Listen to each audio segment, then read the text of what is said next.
Hi, this is Walter Monteiro, and you're listening to this week's edition of the Real Estate and Mortgage Show.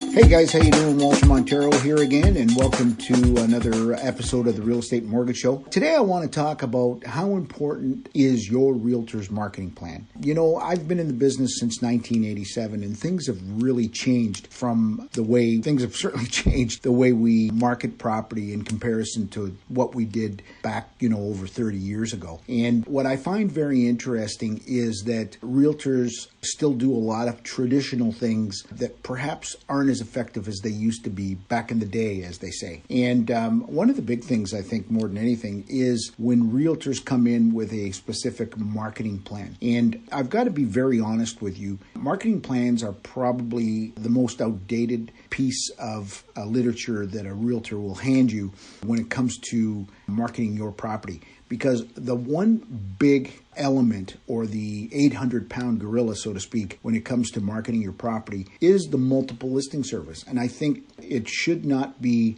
underestimated, because when your home goes on the market and it gets placed on the MLS, there are literally thousands, probably even tens of thousands of websites that harvest that information from MLS and plaster your home all over the internet. So your home is going to be marketed regardless of what your listing agent is going to do. So really, in the grand scheme of things, there's not a whole lot more that an agent can do in terms of the marketing than what the system is already doing. You know, in North America, we're spoiled because it's having been in the business and spoken to different agents from all over the world, our MLS system is actually very admired.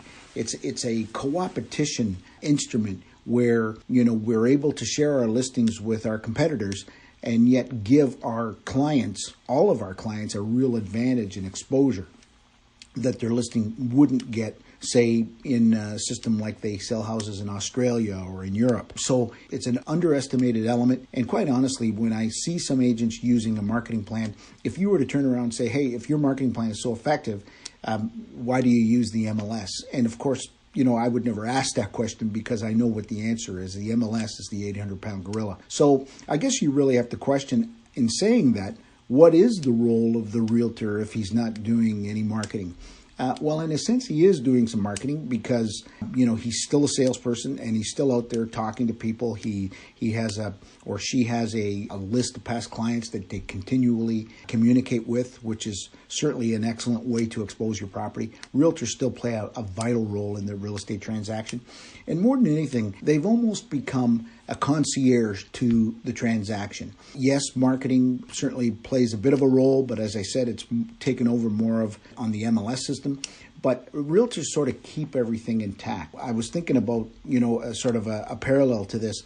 The space shuttle, when they launched that thing into space, it's probably got more sophisticated equipment on it than you can shake a stick at. In fact, the thing literally flies itself. But they still have professionals inside that can take over if something goes wrong. And a realtor is very similar to that in a real estate transaction. There are literally dozens of things that can go wrong in a real estate transaction.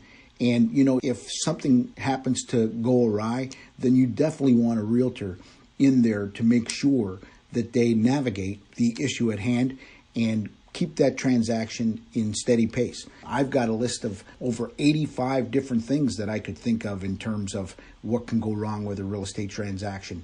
Primarily, what happens if, the borrower loses their financing or loses a job, or somehow misreports something when they were going through the mortgage process, or maybe they spent the down payment. What happens then?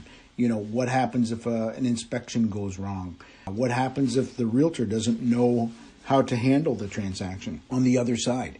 All of that kind of stuff. So at any rate, the realtor's role is more of a concierge to the transaction as opposed to more of a marketer. So when a realtor presents you with something, what you probably want to look at more of is, what is your plan of action, or what should I expect in terms of a real estate transaction, so that there's no surprises to you as a seller when you have your home on the market. Anyway, that's my opinion, and I hope that helps you. And if you have any questions, by all means, feel free to give us a call.